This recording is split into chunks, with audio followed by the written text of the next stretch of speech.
Portanto, os que estão aí, que queiram juntar-se a estes jovens e menos jovens, podem fazê-lo. Eles vão continuar ainda durante o fim de semana e no início da próxima semana a cantar as janeiras. Portanto, no final, venham ter com a Diana, comigo, quem estiver interessado, para saberem qual é o próximo dia e a hora que vão continuar os cantares das janeiras. Nós vamos prosseguir as nossas atividades. Depois desta parte musical, vamos serenar um pouco as nossas almas, a nossa mente, e vamos elevá-la até às esferas superiores, pedindo a Jesus que nos ajude, que nos abençoe para os trabalhos que se vão iniciar, que tudo decorra com normalidade, que os seus mensageiros, os irmãos do plano espiritual que orientam esta casa, que trabalham neste espaço, que eles possam estar aqui conosco, harmonizando o ambiente, que nós os possamos sintonizar para beneficiarmos dos seus fluidos, das suas vibrações, e para que os trabalhos que vamos dar início agora possam ser benéficos para todos os que aqui se encontram, encarnados e desencarnados. Como já tivemos um momento musical, vamos avançar então. Pai nosso, que estais no céu, santificado seja o vosso nome, venha a nós o vosso reino, seja feita a vossa vontade, assim na terra como no céu. O pão nosso de cada dia nos dai hoje. Perdoai as nossas ofensas, assim como nós perdoarmos a quem nos tem ofendido, e não nos deixeis cair em tentação, mas livrai-nos do mal. Ave Maria, cheia de graça, o Senhor é convosco. Bendita sois vós entre as mulheres, bendito é o fruto do vosso ventre, Jesus. Santa Maria, Mãe de Jesus, rogai por nós, pecadores, agora e na hora do nosso desencarne, que assim seja.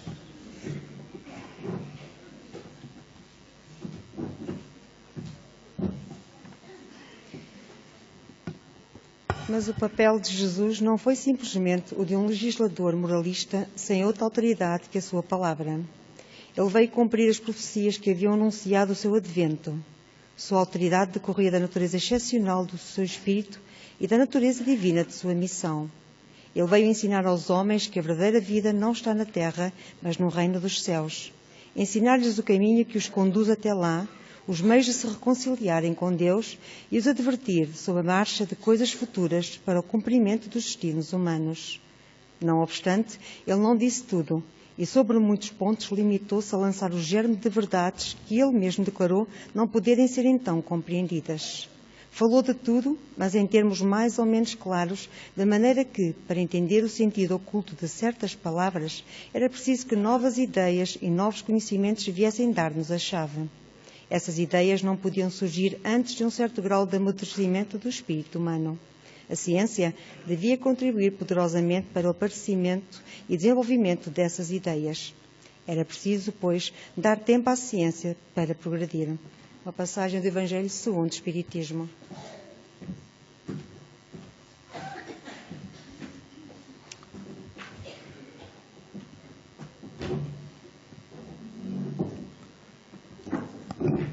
Ora, nós ainda nos encontramos nesta quadra natalícia, quase a terminarmos este período, e o tema de reflexão que hoje trago é precisamente qual o significado do Natal, do verdadeiro Natal, o Natal de Jesus, que é isso que nós celebramos nesta época.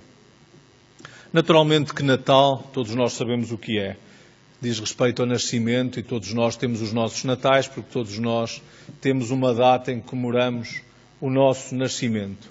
Mas quando falamos em Natal no final do ano, lembramos-nos do Natal de Jesus, do nascimento de Jesus Cristo. E Jesus Cristo foi uma figura incomparável da nossa história. Foi tão incomparável que dividiu a história em duas partes, antes dele e depois dele. E é curioso porque a maior parte dos historiadores que se debruçam sobre o relato dos factos vividos pela humanidade não deram importância a este homem. Falam de Júlio César, falam de Otávio Augusto, falam de Sócrates, de Platão, e apenas Flávio Josefo traça umas poucas linhas sobre a pessoa de Jesus. E, portanto, apesar dos historiadores não lhes terem dado a importância necessária, ele dividiu a história. E a história nunca mais foi igual depois da sua vinda à Terra, depois da mensagem que ele veio espalhar sobre o orbe terrestre.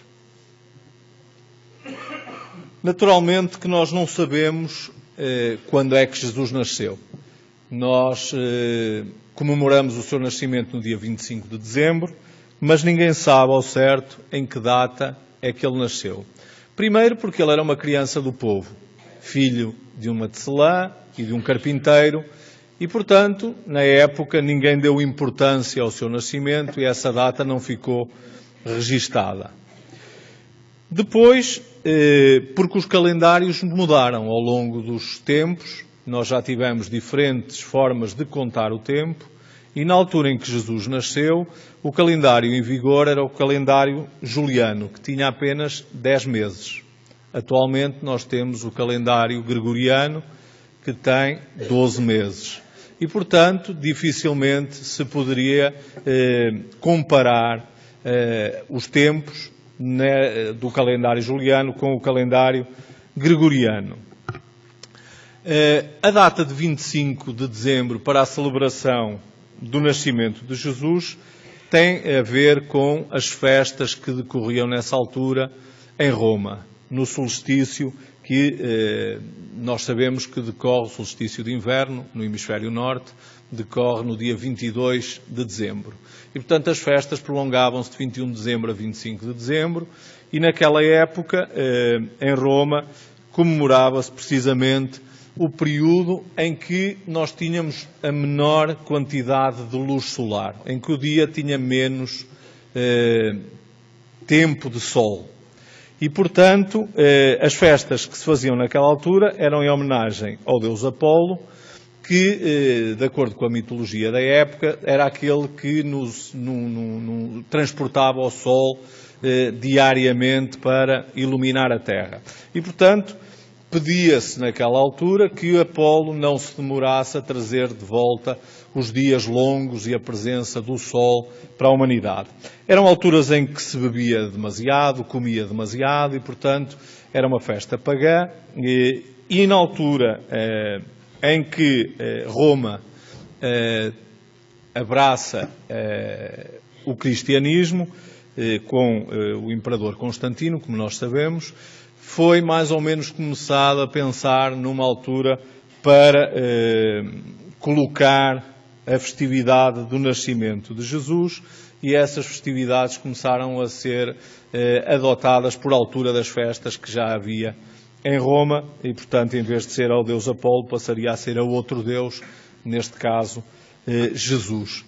Porque os romanos, na época, naturalmente, que para conceberem e para abraçarem a doutrina de Jesus, tiveram que fazer de Jesus Deus. Apesar de nós hoje sabermos que isso não é verdade. Jesus não é Deus. Jesus sempre disse que Deus é o Pai e que Ele é o enviado do Pai e, portanto, nunca se considerou como Deus. No entanto, o mais importante para nós no Natal não é saber se Jesus nasceu no dia 25 de dezembro, ou se nasceu em abril, ou se nasceu em outra época do ano. O importante é que Jesus nasceu, isso é um facto, e que Ele viveu e que Ele trouxe uma mensagem até a nós. E essa é que é a parte importante que nós temos que reter. E é sobre essa mensagem, sobre o significado do Natal, que eu vou me debruçar agora nos minutos seguintes, tentando responder precisamente a essa questão de qual é o significado do Natal.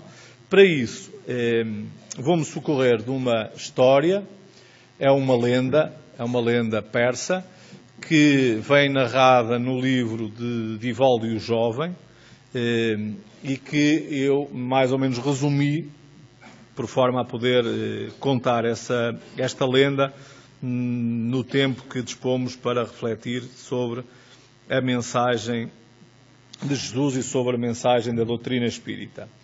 Todos sabemos que só haviam 3 reis magos, não é? Isso é o que nos conta a Bíblia, que Jesus foi visitado por 3 magos do Oriente, Belchior, Gaspar e Baltazar. Os nomes dos reis magos não constam dos evangelhos canónicos, eles foram adotados com base em registros dos evangelhos apócrifos, portanto, aqueles que a Igreja não considerou fidedignos, por assim dizer. E esta narrativa, esta lenda, fala de um hipotético 4º rei mago. Esse príncipe habitava a cidade de Magi, na Pérsia, portanto na Ásia, e, de acordo com as tradições e os documentos antigos, ele aguardava a chegada de um rei singular à Terra. Certo dia, enquanto contemplava o céu, o firmamento, as estrelas, notou que, subitamente, uma dessas estrelas brilhava com uma intensidade fora do normal. E, admirado com esse facto, foi pesquisar nos seus documentos antigos e chegou à conclusão que aquilo era o sinal que anunciava a vinda desse rei singular à Terra. Eufórico, foi em busca de seu pai, o rei, e do sumo sacerdote, para lhes anunciar que havia chegado um rei que iria governar sobre todos os reis da terra e que o seu reino nunca mais teria fim. Quando ele se dirigiu a esses 2 anciãos nesses termos, eles zombaram dele, por não acreditarem naturalmente que era possível haver um rei que reinasse sobre todos os reis. De qualquer das maneiras, o pai, afagando-lhe a cabeça, acaba por dizer-lhe que aquilo não passa de imaginação da sua cabeça, que o rei que vai reinar vai ser ele quando ele partir e que ele vai reinar com justiça e com amor, ensinando a todos a mensagem da verdade, e que esse rei não passa de fantasia da sua imaginação.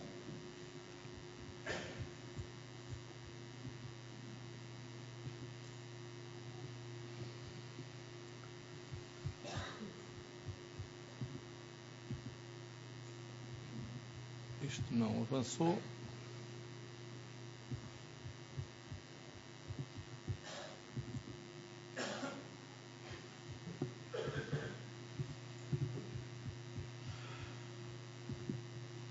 Agora sim.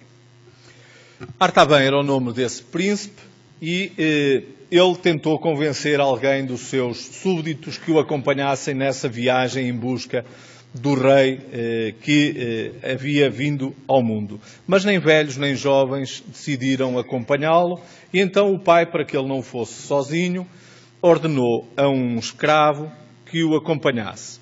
Disse-lhe que o seguisse e que o trouxesse de volta, e que quando eles os 2 regressassem, ele daria a liberdade ao escravo por ter acompanhado o seu filho nessa viagem. Então Artaban vendeu todos os bens que possuía e comprou 3 pedras preciosas fora do comum. Um diamante bastante valioso, um rubi fascinante e fabuloso e uma pérola como as gemas de Ofir.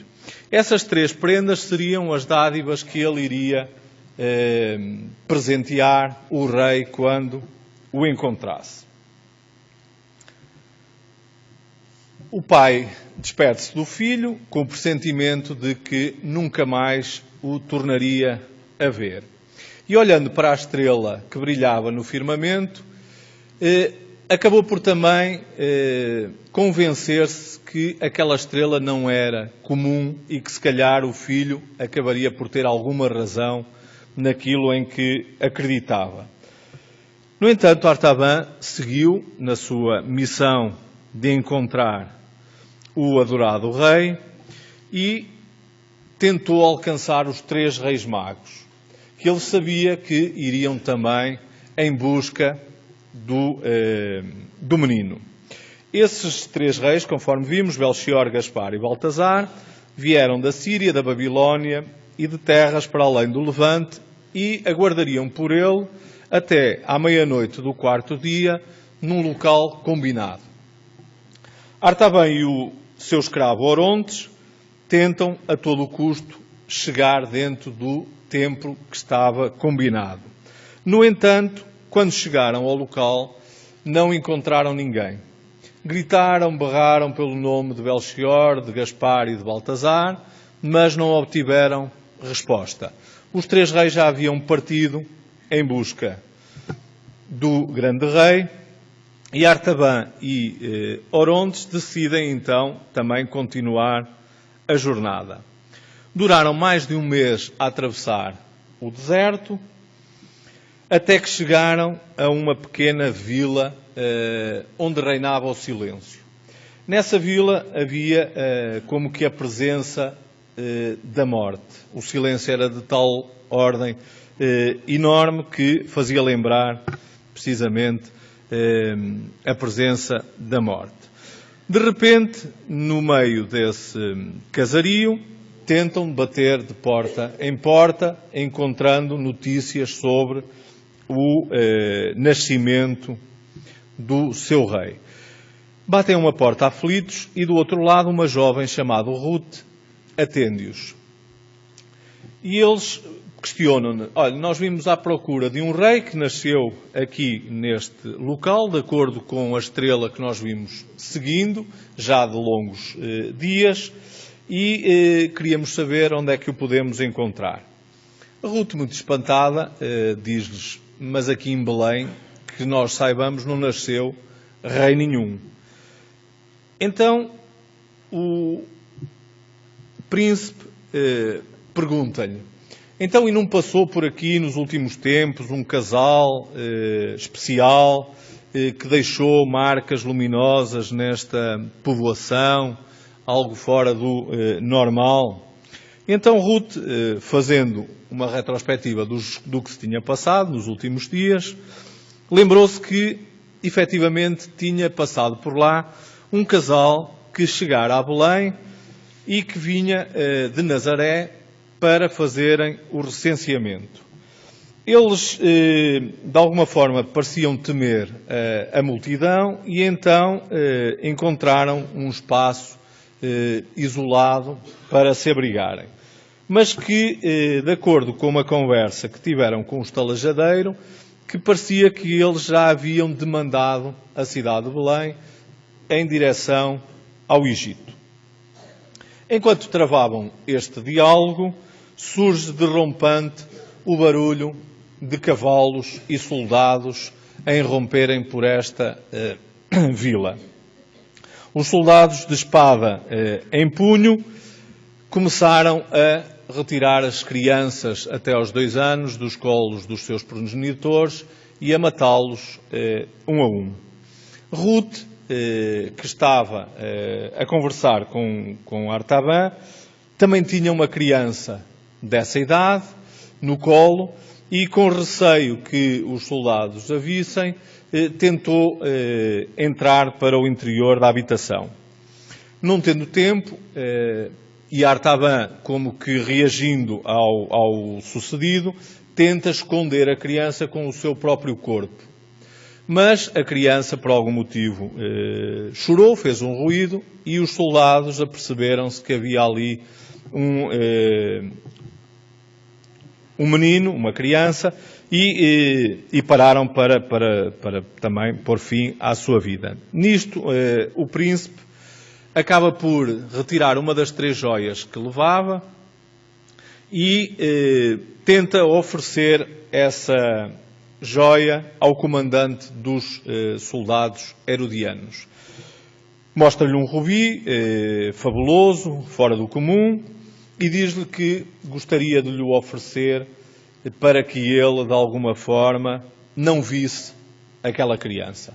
Que ele estaria a cumprir o seu dever de comandante, de soldado, estava a cumprir ordens, mas que, em troca daquela joia preciosa, fizesse de contas que não havia ali criança alguma. O jovem comandante, olhando emocionado para o tamanho daquela pedra preciosa, colocou-a no bolso, pôs a espada diante do pescoço do jovem príncipe e, voltando-se para as tropas, bradou que ali não havia mais criança nenhuma, podiam regressar, porque a tarefa já estava concluída naquela vila. Os soldados saíram da aldeia e Ruth, emocionada, acaba por beijar as mãos do príncipe Artaban e este, lembrando-se do rei que perseguia, decide então pegar no seu escravo e demandar em direção ao Egito.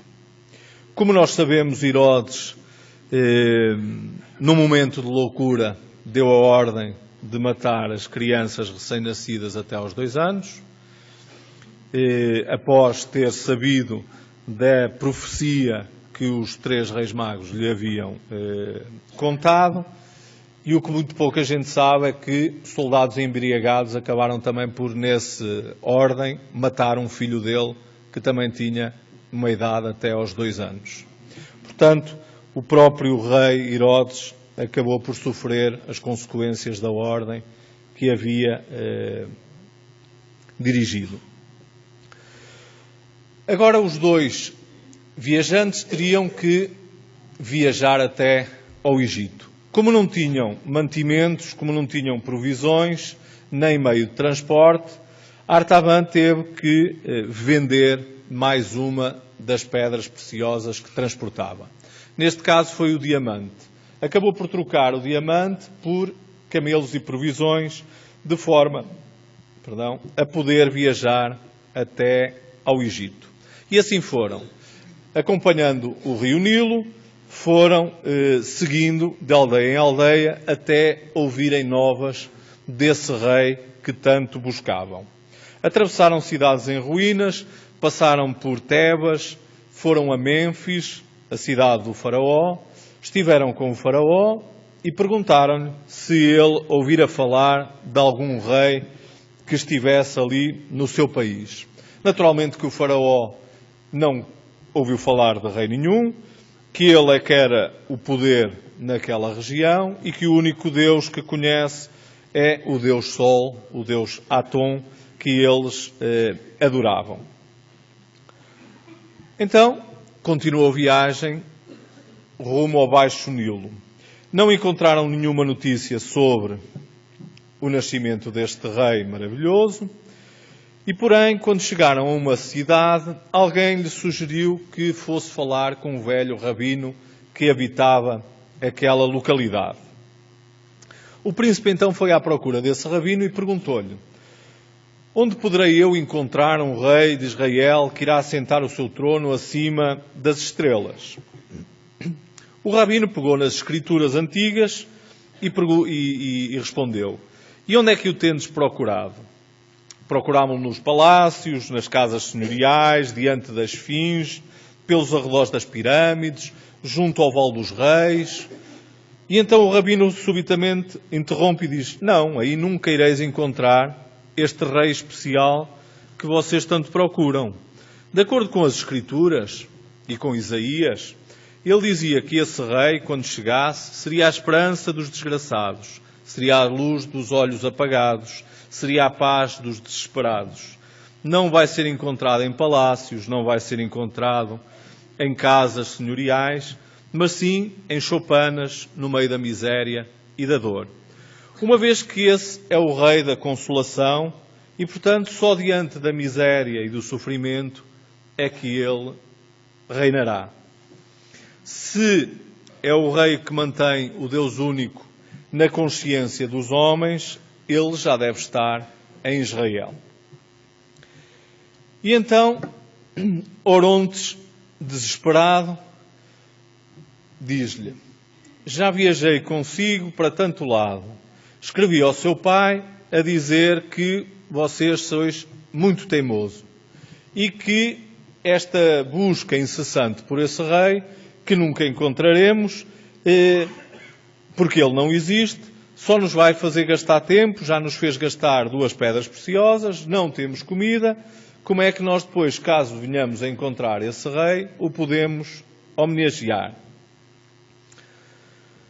O príncipe não ligou ao que disse o seu escravo e decidiu retornar outra vez a Israel, seguindo os conselhos do rabino. Voltaram a atravessar o deserto e, quando estavam próximos de Jerusalém, um grupo de ladrões acaba por os cercar e, sem ele se aperceber, uma lâmina rapidamente lhe cortou a bolsa onde ele trazia a sua última pedra preciosa, que era a pérola. Ele ainda tentou alcançar o bandido que lhe roubou essa pérola, pediu ao escravo que o perseguisse, o escravo foi no seu encalço, mas quando se deram conta estavam cercados por um grupo de leprosos. Aquele vale onde eles se encontravam, mergulhado nas montanhas altaneiras que cercam Jerusalém, guardava o refúgio humano. Estava ali toda a ralé de Israel, os corpos dilacerados, alquebrados, mutilados, a expressão nos semblantes amargurados e cheios de ódio. Aqueles cadáveres que respiravam e tresandavam odores pútridos fizeram com que Orontes se resguardasse, que não se aproximasse desses irmãos nossos. Então o príncipe, olhando as feridas dos corpos desses leprosos que os cercavam e apiedado pelas suas misérias, pelo seu sofrimento, acaba por ser transportado por eles até ao acampamento, até ao local onde eles se reuniam. E quando lá chegaram, uma voz feminina gritou, dizendo: tragam-me aqui esse príncipe, esse rei persa, para que ele cure o meu filho que é cego. Eu sei que nessas bandas da Ásia os conhecimentos já estão mais avançados e, portanto, certamente ele conseguirá curar o meu filho. Então, Artaban tentou, olhando para a criança de 12 anos que era cego de nascença, tentou fazer os possíveis por ela. Tomou-a nos braços, com ternura, colocou-lhe bálsamo e ungento nos olhos e depois cobriu com os trapos e umas ligaduras e aguardou que esse medicamento, que esse tratamento surtisse efeito.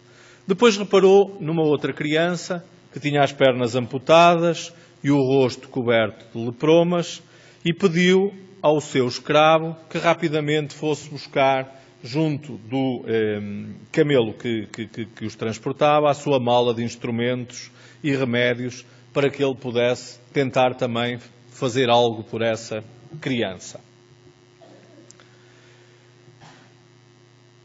O seu escravo, apercebendo-se da vontade do príncipe em ajudar aquele grupo de leprosos, acaba por ficar preocupado e pergunta-lhe: Senhor meu amo, então e o rei? Iremos ficar com este povo podre? Não me peçais para permanecer aqui. Acompanhar-vos é o compromisso que firmei com o vosso pai. Não tocarei em ninguém, ninguém tocará em mim. Então, o príncipe, olhando para o escravo, pediu-lhe encarecidamente que se demorassem apenas um dia. Um dia bastaria para ele ajudar aquele povo e depois seguiriam viagem. No dia seguinte, a mesma cena, pedindo mais um dia para ficarem. Ao fim de uma semana, mais um dia. Ao fim de um mês, mais um dia. E assim foram permanecendo até que ficaram mais do que um ano junto daquele povo. As suas mãos começaram a limpar os sofrimentos desses irmãos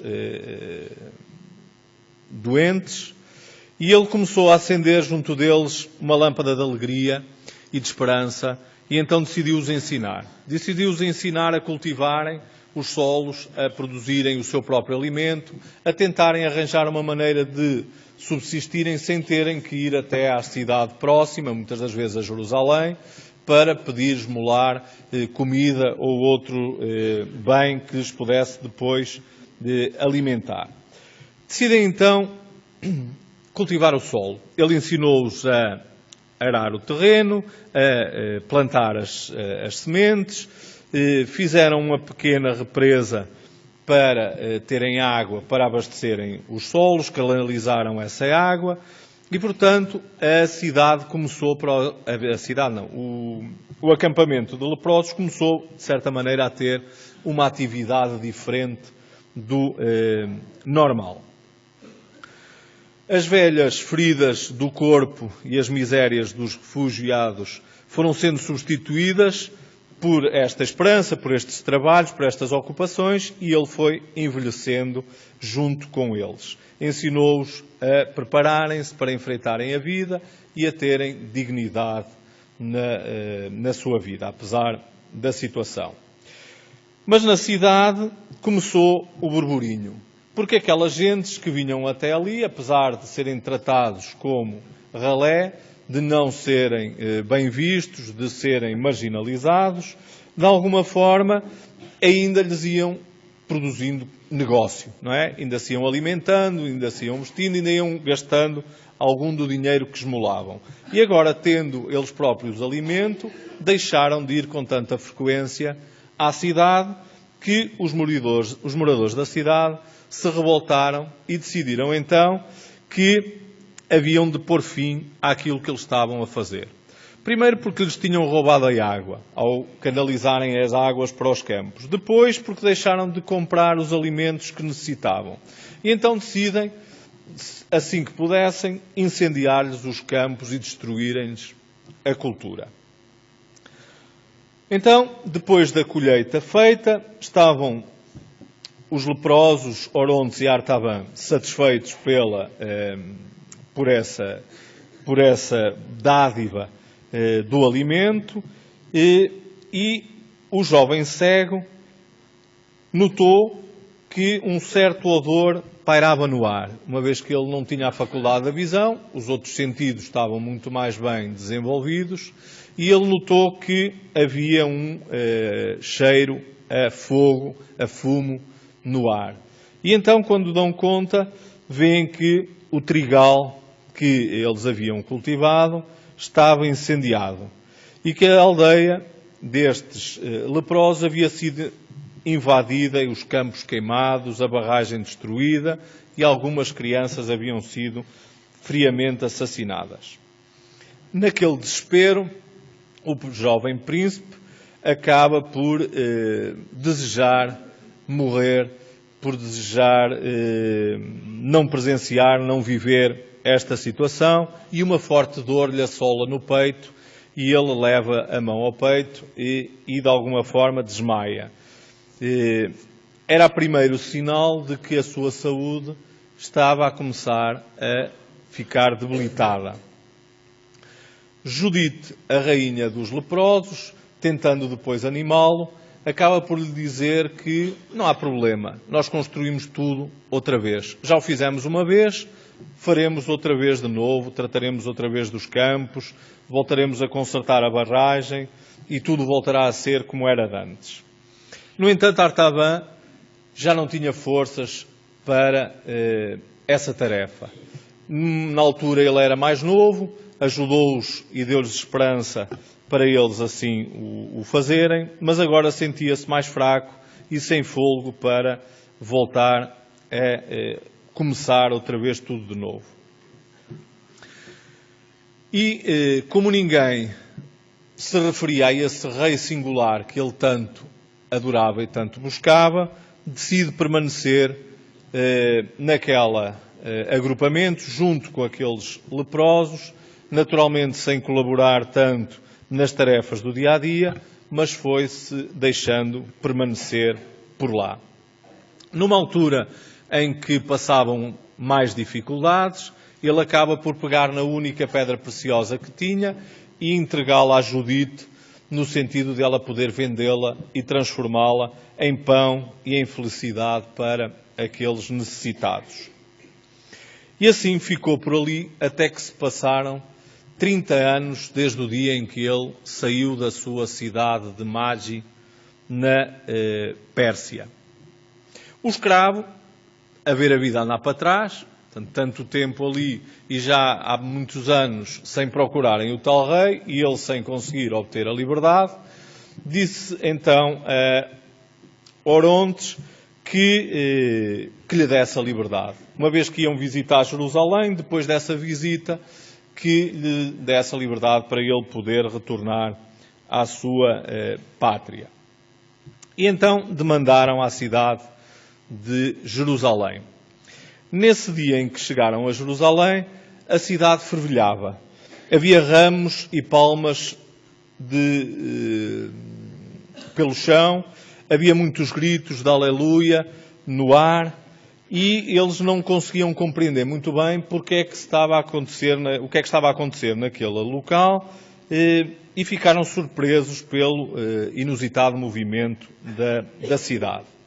O que é que significaria aquela multidão toda, aquele agrupamento de gente, tantas saudações, tantos gritos de alegria? E enquanto ali estavam a observar todo esse movimento, ele acaba por reconhecer o sumo sacerdote da sua terra natal no meio da multidão. E então acerca-se dele para saber notícias do seu país. O sumo sacerdote acaba por lhe dizer que seu pai havia falecido.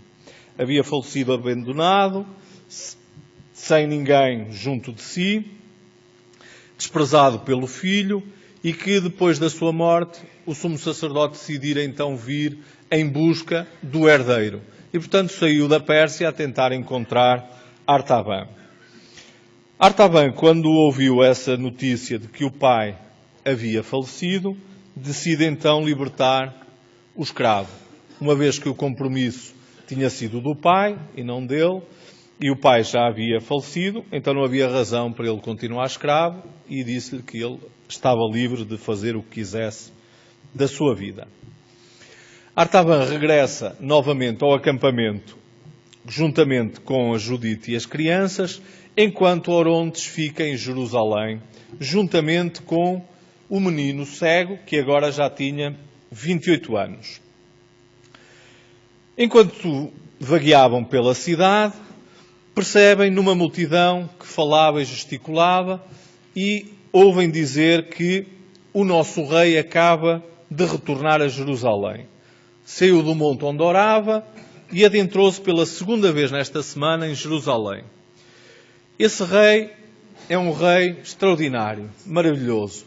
Ele limpa a lepra, ele abre os olhos fechados, ele restitui o movimento aos membros hirtos, dá som aos ouvidos mudos, faz coisas fabulosas, miraculosas. O rapaz, entusiasmado com essa descrição, com essas notícias que ouvira, decide então ir em busca desse rei. E às apalpadelas seguiu a multidão até junto desse tão ansiado rei. Orontes não sabia o que fazer. Não sabia se havia de continuar junto com o cego, em busca do rei, ou se devia ir avisar o seu antigo senhor de que afinal o rei estava em Jerusalém. Depois desse dilema, acaba por decidir regressar então ao acampamento dos leprosos e avisar a Artaban que o rei havia chegado, que estava em Jerusalém. Que os infelizes acompanham-no, que o seu reino é o reino do coração, que os seus tapetes são as estradas empoeiradas e o seu trono é a dor dos desventurados, que ele devia vir rapidamente ver o seu rei, o tão ansiado rei. Artaban, nesse momento, como que entristecido, diz: mas agora, como é que eu vou ver esse rei? ele nunca me receberia.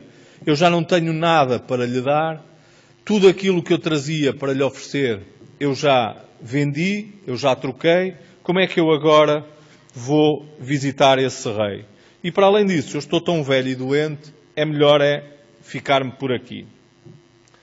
Porém, enquanto estavam nesse diálogo, irrompe no acampamento o jovem aos gritos, dizendo a todos os que ali se encontravam, e à mãe em especial, que Jesus o havia curado, que ele agora conseguia ver, que ele já não vivia na escuridão, que ele já conseguia enxergar tudo. Artaban, surpreendido com essa notícia e com a recuperação da visão desse jovem, perguntou-lhe como é que isso havia acontecido. E então o jovem explica, foi muito fácil. Eu acerquei-me junto dele, no meio da multidão, e quando ele me olhou, uma força estranha me penetrou o ser. Sua voz falou-me ao ouvido. Vê, eu quero que tu vejas, vê. E eu vi. Abriu-se-me a claridade do dia, pude ver-lhe o rosto rico de beleza e os olhos transparentes de amor, pude perceber-lhe o semblante sulcado de sofrimento, a testa larga com a cabeleira loura empapada de suor misturado com o pó. Eu vi esse rei maravilhoso. Havia tanta tristeza nele, tanta dor e tanta ternura, que vim buscar os meus irmãos de lepra para que o vejam também, para que eles também os possa ajudar, para que ele também os possa curar como fez comigo. Mas Artaban achava que o tempo já havia passado para ele, que o seu rei já não o havia de receber e que ele já não o havia de ver porque não tinha nada para lhe dar. No entanto, Judite, retirando a bolsa que tinha arrumada, acaba por lhe devolver a pérola que ele um dia lhe havia dado para ela comprar mantimentos. E disse-lhe que nunca precisou de a usar, que a havia guardado porque sabia que um dia ele ia precisar dela quando encontrasse o seu tão ansiado rei. Artaban pediu então a Orontes que o levasse até junto do seu rei.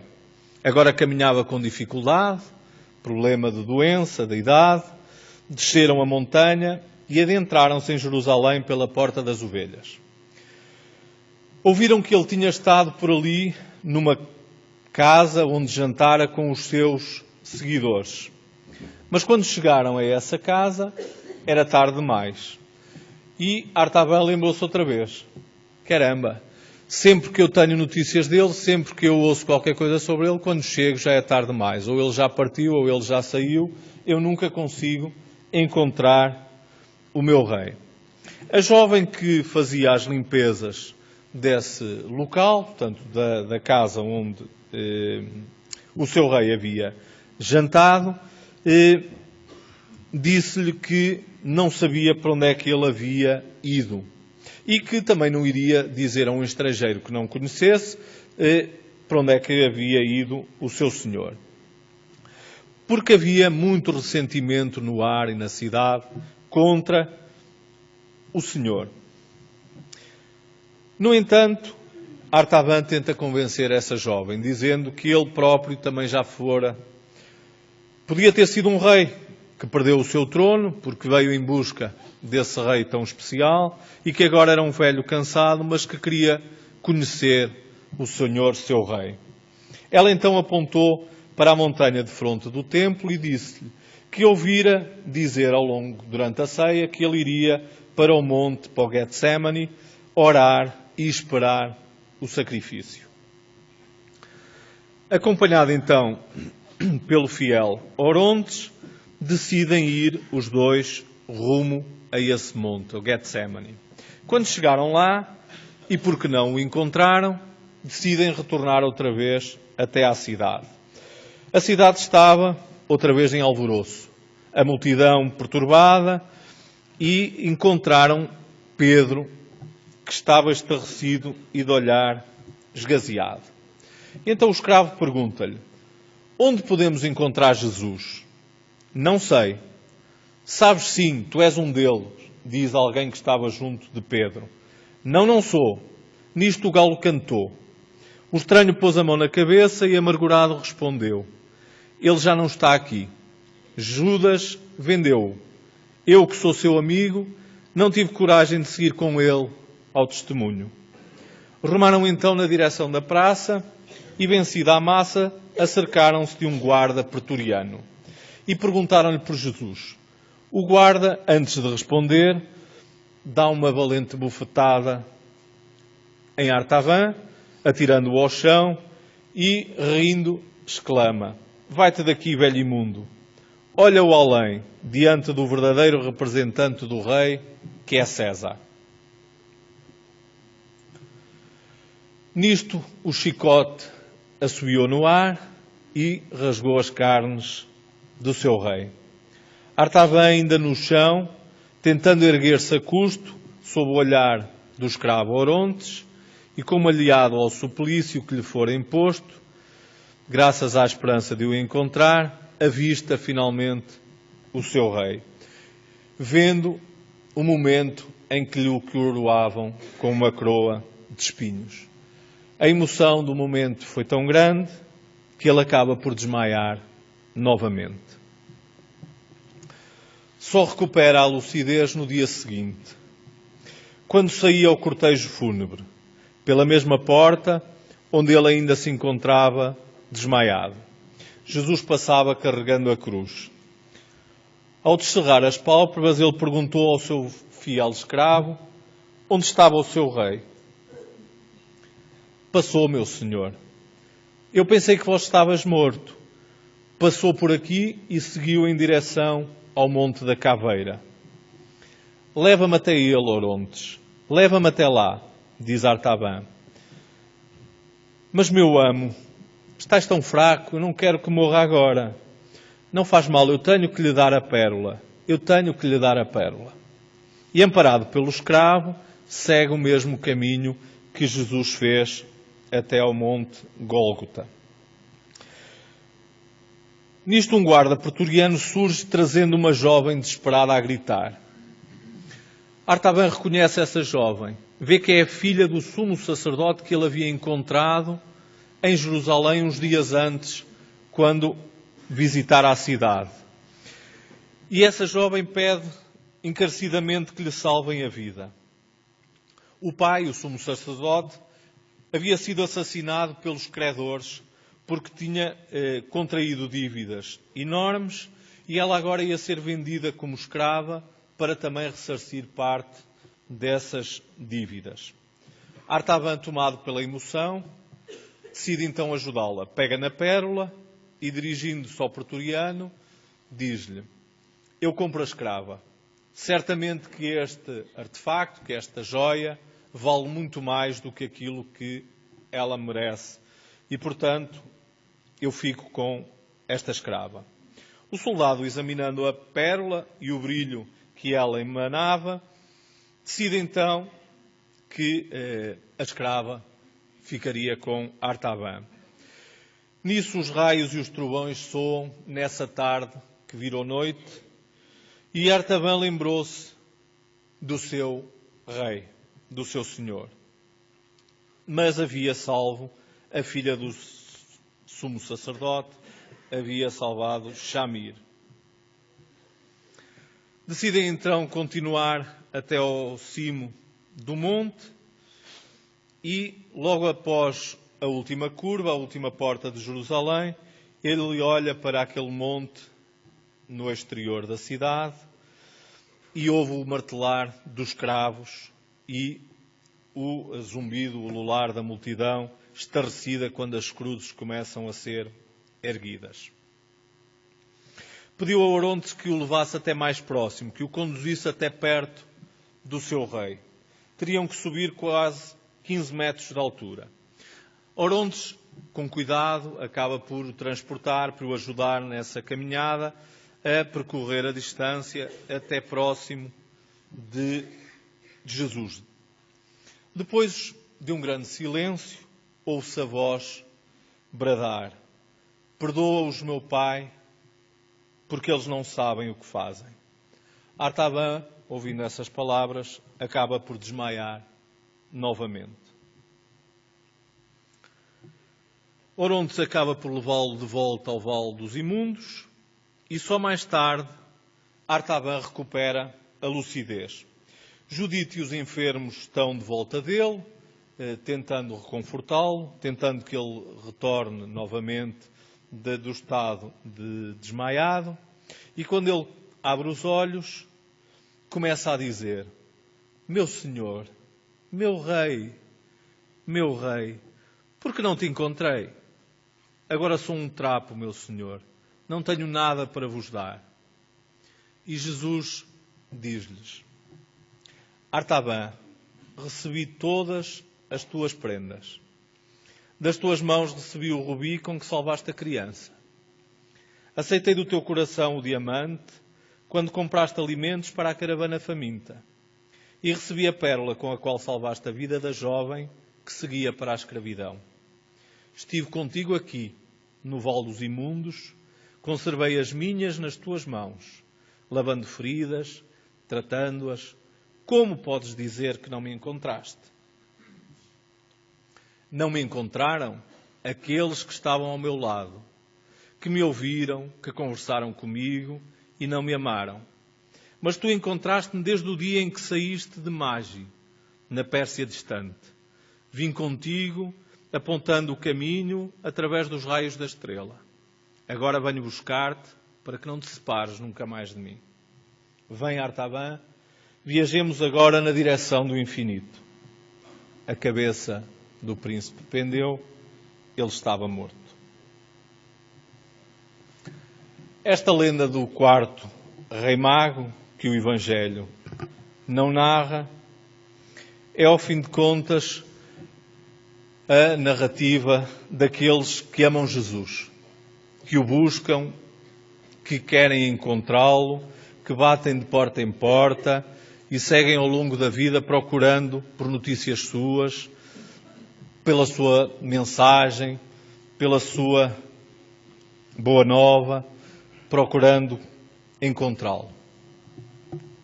Joana de Ângeles diz que todo aquele que encontra Jesus nunca mais será o mesmo. Houve pessoas que o viram passar, mas quem realmente o encontrou mudou completamente a sua vida.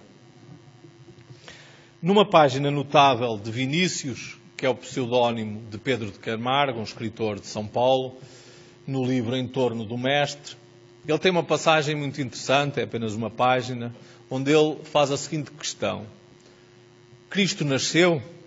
Onde e quando? E aqui fazemos ligação ao início deste tema. Qual é o significado do Natal? Quando é que Jesus nasceu? Onde é que Jesus nasceu? Nesta história do quarto rei mago, nós vemos que Jesus nasceu para ele quando ele saiu da sua terra e abandonou tudo e decidiu perseguir aquela estrela que indicava o rumo do seu Senhor, neste caso, de Jesus. Se perguntássemos a Madalena onde e quando Jesus nasceu, ela certamente nos diria que ele nasceu quando ela o visitou em Betânia e lhe enxugou os pés, e lhes perfumou os pés, quando ele havia-lhe perdoado pela sua conduta e quando lhe deu esperanças para ela retomar novamente a sua vida. Se perguntássemos a Pedro quando é que Jesus nasceu, ele certamente diria que foi quando o galo cantou 3 vezes, que a sua consciência acusou aquele momento de fraqueza e que a partir dali ele encontrou Jesus e nunca mais o abandonou. A partir desse momento, em todos os momentos da sua vida, ele proclamou a verdade, ele deu o exemplo e o testemunho daquilo que fora a mensagem de Jesus. Se perguntássemos ao bom ladrão, ao Dimas, quando é que Jesus nasceu, ele diria que foi na cruz do Calvário, quando naqueles breves instantes em que conversava com o Mestre, ele lhe dirigiu o olhar de piedade e de ternura e lhe fez esquecer todas as misérias, todos os atos que ele havia cometido até ali. E lhe mostrou que havia hipótese de recomeçar novamente e de alcançar as delícias do paraíso. Se finalmente perguntássemos a Paulo de Tarso quando e onde Jesus nasceu, ele diria que foi na estrada de Damasco, quando ia em perseguição dos seus seguidores, e uma luz imensa o cegou e lhe disse que porque é que o perseguia. Paulo, Paulo, porque me persegues? E dali por diante, Paulo acaba por, mais tarde, dizer que já não sou eu quem vive, mas é Cristo que vive em mim.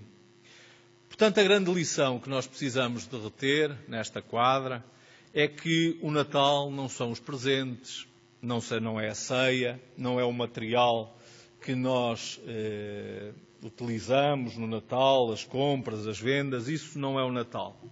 Nós aproveitamos o Natal para fazer tudo isso. Mas o verdadeiro Natal é algo muito diferente. O verdadeiro Natal é lembrarmos de Jesus e da sua mensagem.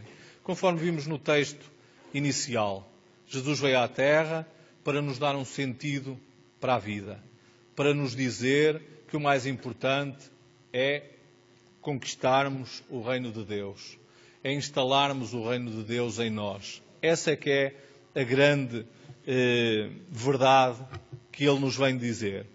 E neste Natal, nós lembramos-nos de Jesus, daquele companheiro das criancinhas que as recebia com ternura e com alegria e que, tomado de compaixão pelas mulheres equivocadas, as ajudava os excluídos, a gente de má vida, apresentando-lhes medicamentos sublimes do amor, da compaixão e da solidariedade.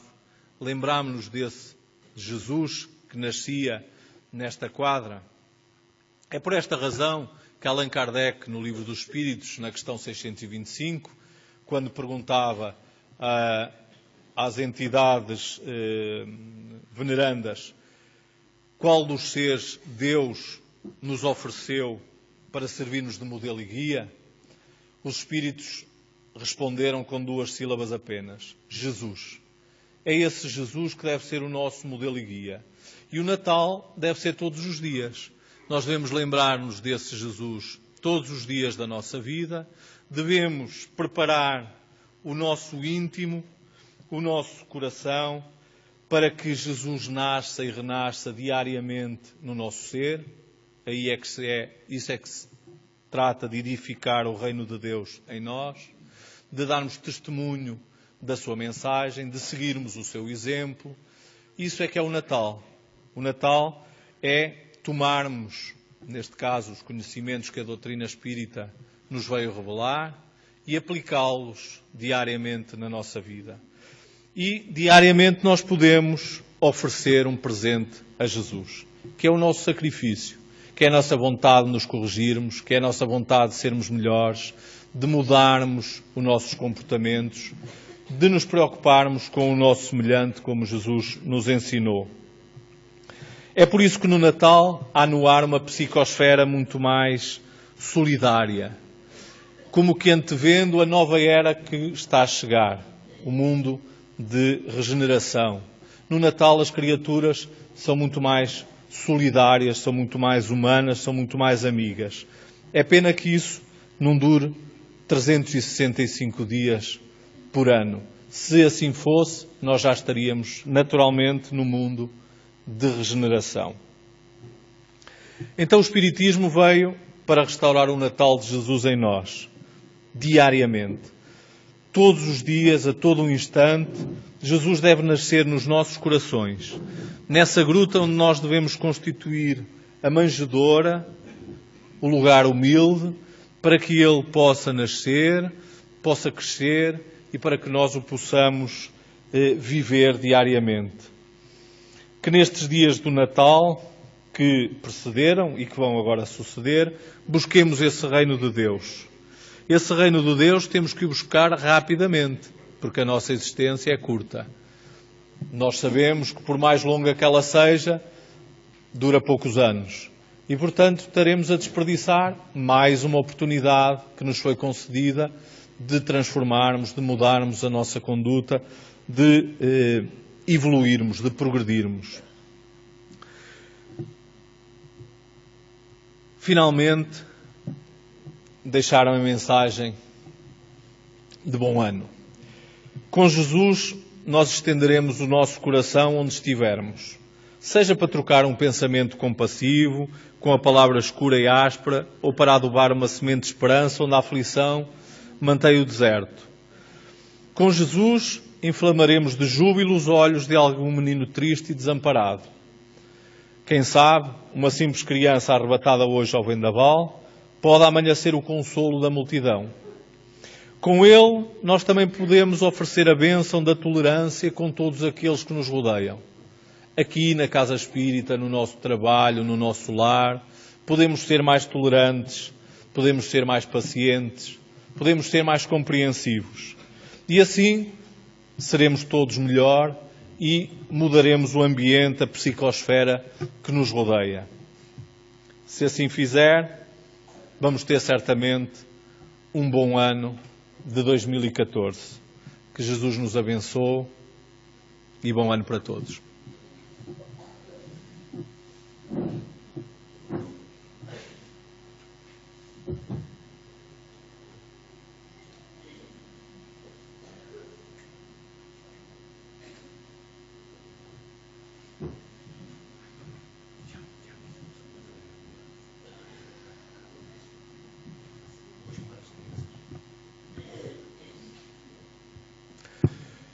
Na próxima segunda-feira não há trabalhos, é reunião de trabalhadores, tanto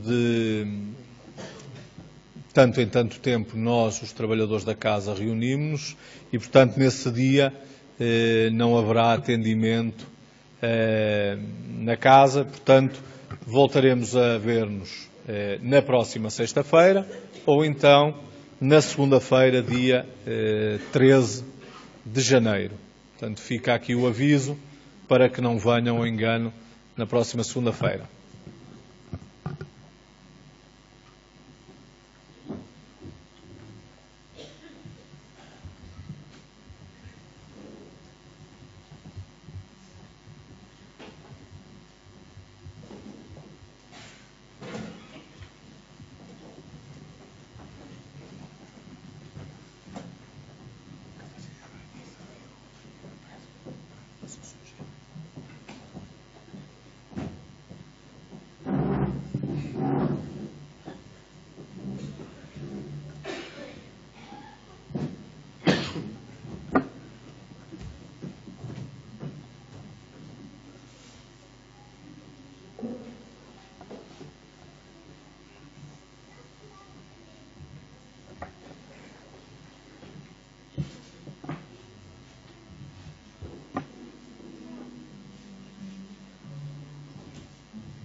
Lá fora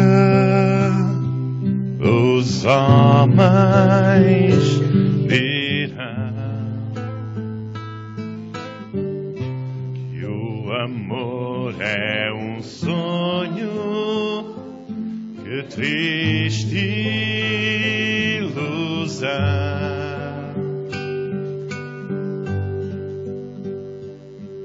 Buscando buscando o amor no prazer.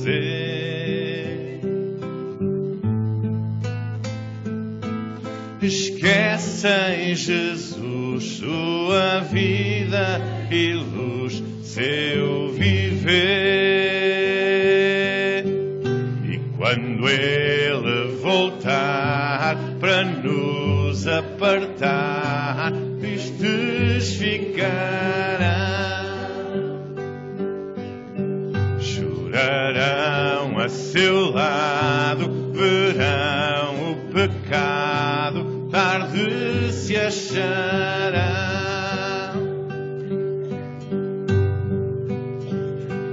Cá dentro teremos que andar em busca do irmão que urge ajudar.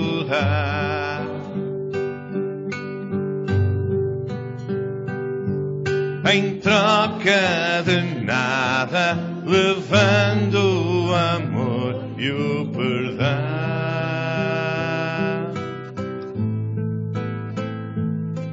Lembrando Jesus, nossa vida e luz, nosso irmão.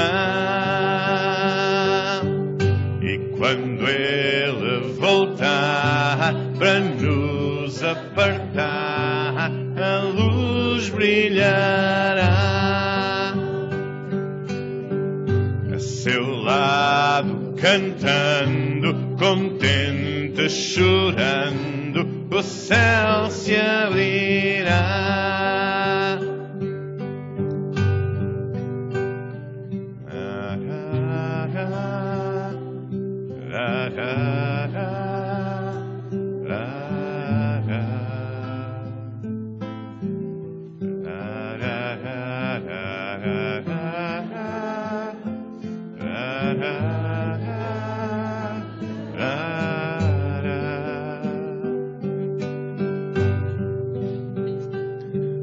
Em troca de nada, levando o amor e o perdão.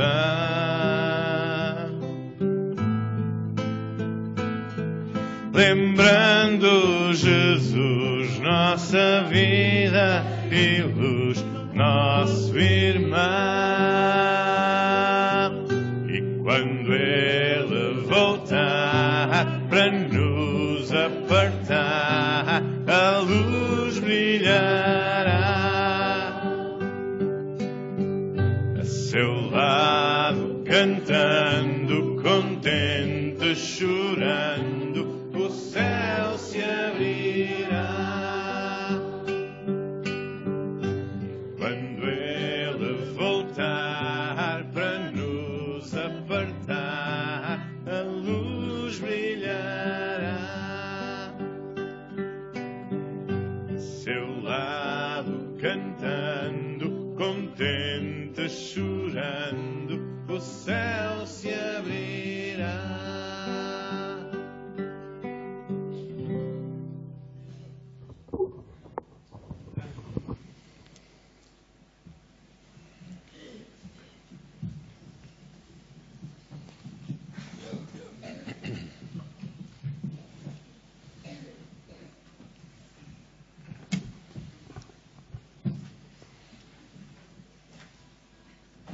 É o momento, Senhor, de lembrarmos aqueles que sofrem, dos doentes da alma, mas também dos doentes do corpo, aqueles que labutam pelos trilhos da indiferença, do azedume, das dificuldades, da solidão, aqueles que sofrem o abandono dos familiares, o repúdio dos que à sua volta os detestam. Aqueles, Senhor, que pedem pão, pedem roupa, pedem agasalho, pedem um carinho. Todos esses lembramos. Mas também aqueles que precisam um pouco da nossa paz, os que sofrem as dificuldades do corpo, nos hospitais particularmente, necessitam da ajuda física que podemos dar. É pouco o que podemos dar, sabemos, Senhor. É muito pouco. Mas damos-lhe de boa vontade. Particularmente a quem, neste momento, precisa um pouco da nossa lembrança. De nós, Senhor, com pouco podemos dar, sabemos que o podes multiplicar. Leva por isso que aqueles que neste momento mais precisem dessa tua paz, dessa tua ternura, desse teu carinho, que possam receber de acordo com aquilo que são as suas necessidades. Leva, Senhor.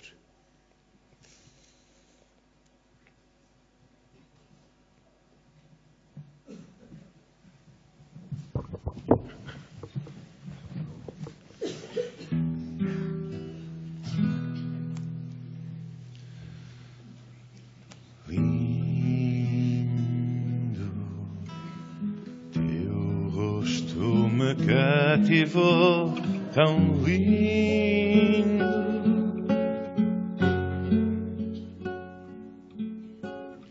lindo, teu manto de azul do céu tão lindo,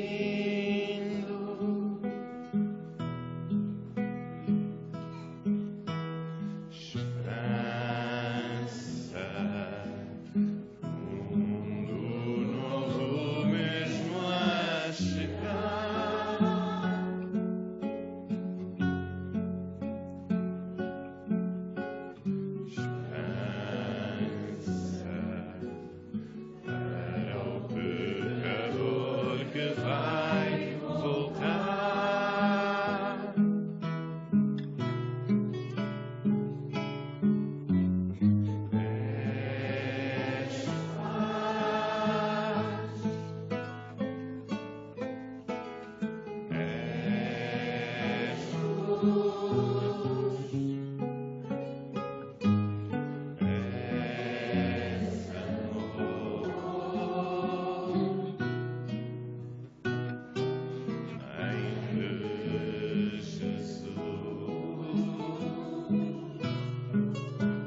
partir deste momento, encerramos a nossa ligação com os nossos ouvintes da TV Espírita e desejamos que tenham recebido boa imagem e boa audição. Cá vos esperamos na próxima sexta-feira, porque segunda-feira não temos trabalhos públicos.